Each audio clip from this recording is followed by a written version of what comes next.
We are leaving Wyoming and making our way to Montana. What better way to take this trek than by hitting the road and the river? Good morning, everybody. This is just Cheryl, and we are in Wyoming. We decided to hit some water and finally get the kayak out for the season, and we are essentially kayaking on the North Platte River. There's a little section behind me. This is our second campsite, so in this video we will review two different camping areas and recreational areas. One was all dispersed camping called Miracle Mile, and the second one is the one I'm at now, which is on Trapper's Route, and it offers fee-based campgrounds, and only dispersed camping is 2 miles away from these established campgrounds, so not really any dispersed areas available. In fact, right behind me there's some areas that have been blocked off.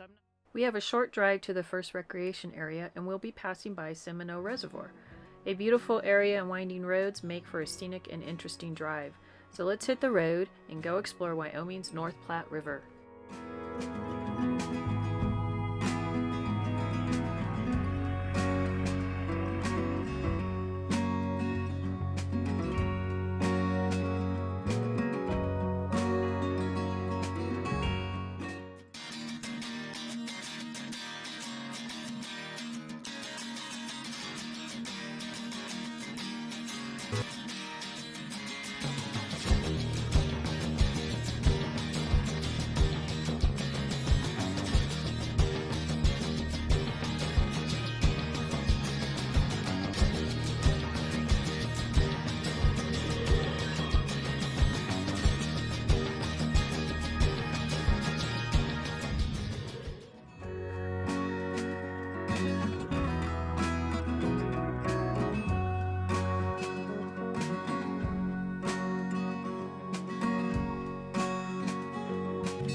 Before we passed by the reservoir, we passed through an established river campground called Dugway. I was curious how it was set up and how busy it may be, just because it was not far from the I-84. It could be a nice future resting stop for a day or two, especially if you're in the middle of nowhere, Wyoming.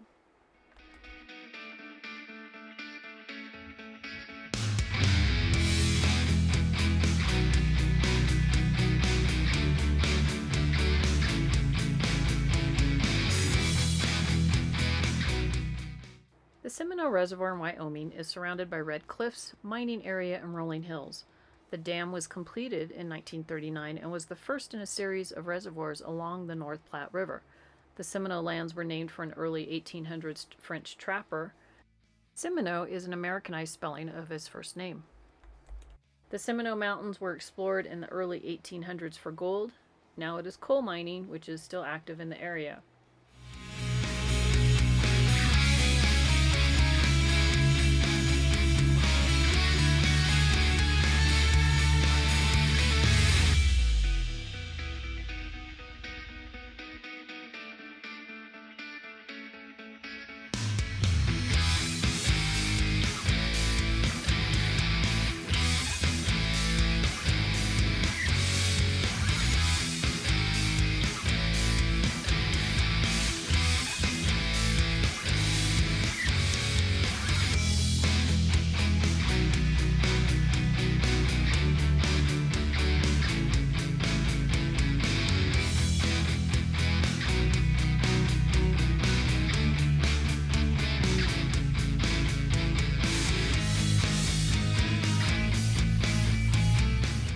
After the reservoir area, it's not that much further that we drop out of the mountains and can see the Platte River. This whole valley is filled with fishing access area, winding water, geese, pelicans, and free dispersed camping.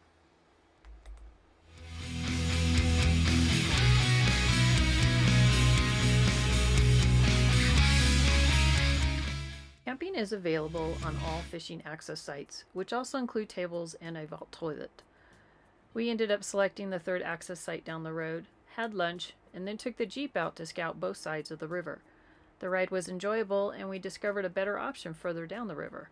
Not wanting to encroach on the fishermen that was enjoying that specific site, we waited until evening and then relocated.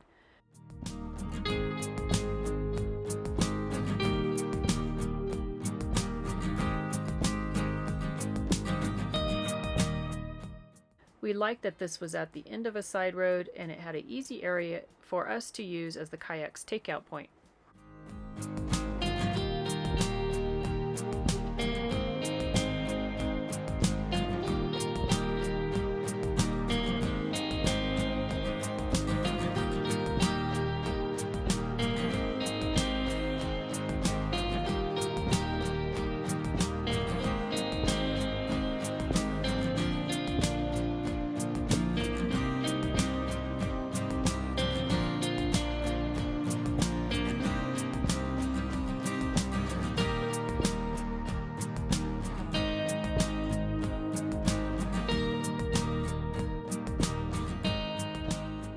Let's get to kayaking.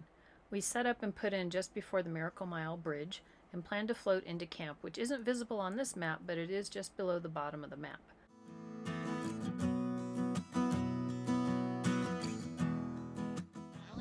Smile. Say first time out for the summer in our kayak. First time getting wet this summer. Wet? Who's getting wet? Some of us might get wetter than the others. I don't think so.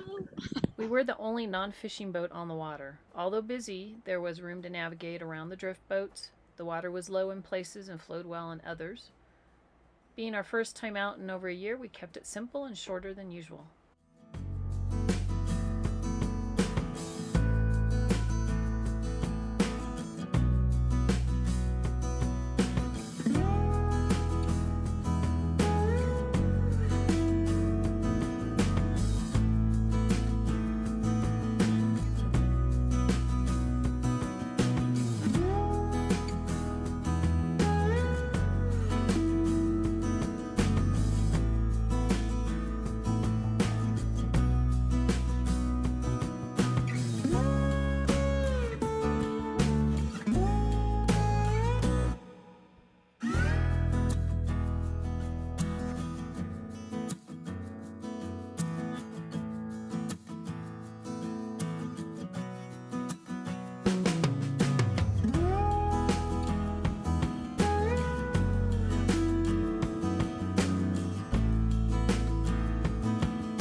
The next area of the North Platte River is called Trapper's Route. As we leave Miracle Mile, we continue heading north towards Alcova Dam.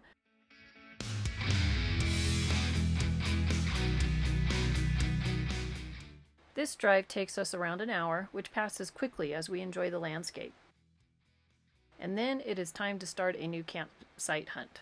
After reviewing a couple of the initial campground areas and launches and finding a large water trail map with float times, we decided to camp further downriver and make our way to the Buffalo Berry Campground. This section of camping in Trapper's Route is definitely fee-based only, so it's $10 per day, $5 if you have an extra vehicle. There are very little campers out here. This is the middle of June. Nice weather. It is a little warm during the day. In Trapper's Route, we had quite a few bugs, so I'm not sure I would stay here in this time of year again, just do the mosquitoes. But come prepared with bug spray and you'll probably be comfortable. In the first section, camp area in Miracle Mile, we did not have any bug problem. Well, we had bugs, but no biting bugs. So let's put it that way. So the camper was pretty useful. We were able to open it all up and let the bugs just stay mostly outside, but not get bitten. And floating down there was a little more congested just because of all the fishing boat traffic, but it was a very fun float. There is no dispersed camping in this area. You have to be 2 miles away from the established campgrounds. So all behind here where that road is going, you could probably get back to some more BLM land because that is all back there. As we drove up this road, however, there was no secondary roads to travel back into the hills.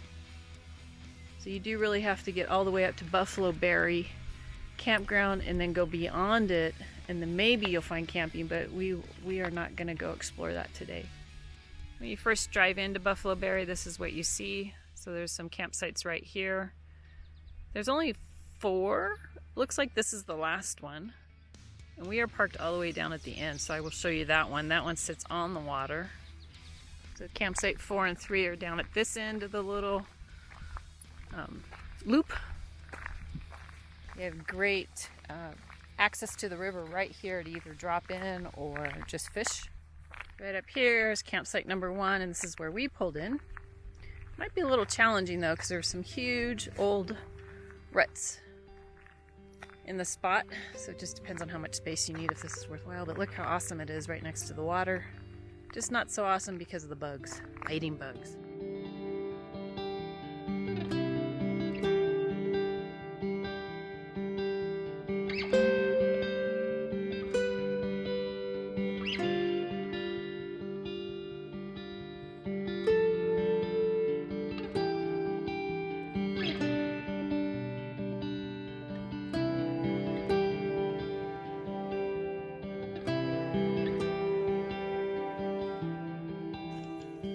Here's another map of the North Platte River and access points, similar to the one that I showed you at our campground, but slightly different. So we are here, and our campground, I can't reach it, but it's the one way up there towards the top, is where we're going to take out. When we looked at the float ramp, it could be up to a 3-hour float, so we're prepared with some water and some bars. And then what I wanted to say is this particular access has no overnight camping. So there are a lot of accesses along this stretch of the river. A few of them do have camping, but not all of them. So watch where you're going and make sure it's valid for overnight stays. Just what are we doing today? If you feel the air, we'll put some air in the boat. Steve is goofy in the morning because he can't think straight. Getting our kayak all set up. And we are at the Lesby fishing access.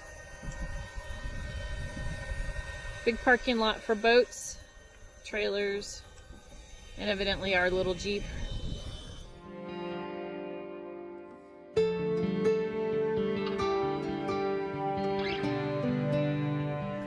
Ready to go kayak? We're ready We are ready. to get wet. No, we're not getting wet. Look at this great looking river though. It's nice and swiftly flowing, but not. No, slow flowing. It's Cheryl's second kayak trip of the season. Swiftly flowing, but not rapid. Not rapid. It's gonna be like that all the way. We'll let you know how long it takes us.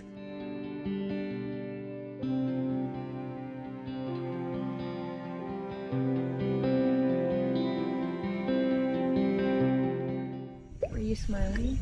I am smiling. Are you happy? I am happy. I'm happy too. I'm just sitting here relaxing, and because it's slow flowing, I don't even have to paddle. There's 2 of us in this kayak, and I could just sit here and go la la la la la la la la la la la la la la. Sing it, baby, sing it.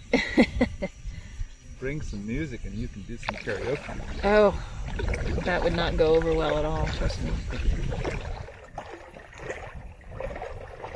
Oh, this does not sound good. Behind us. It's behind us, but still. Yep.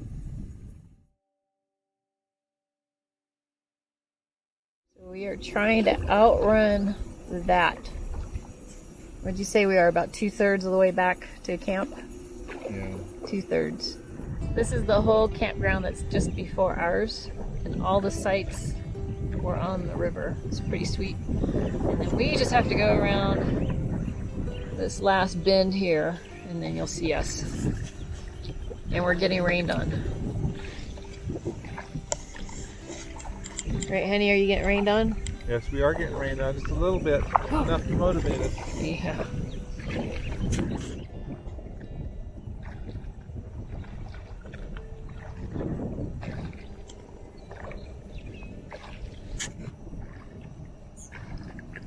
Look at him go. And we're almost making our final approach.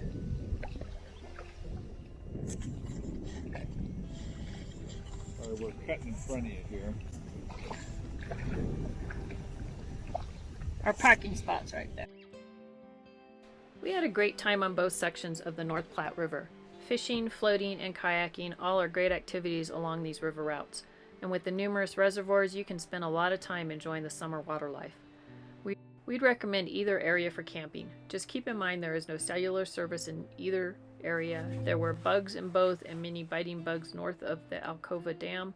Miracle Mile was free dispersed, but Trapper's Route only had fee-based BLM sites. Although we preferred the Miracle Mile route and the variety of sites available, we would definitely return to either section of the river in the future. We found it very convenient to camp downstream and paddle our way from a launch point further upstream. From here we travel through Cody for a supply run and a night out for a good dinner and a brew, then we proceed to Montana.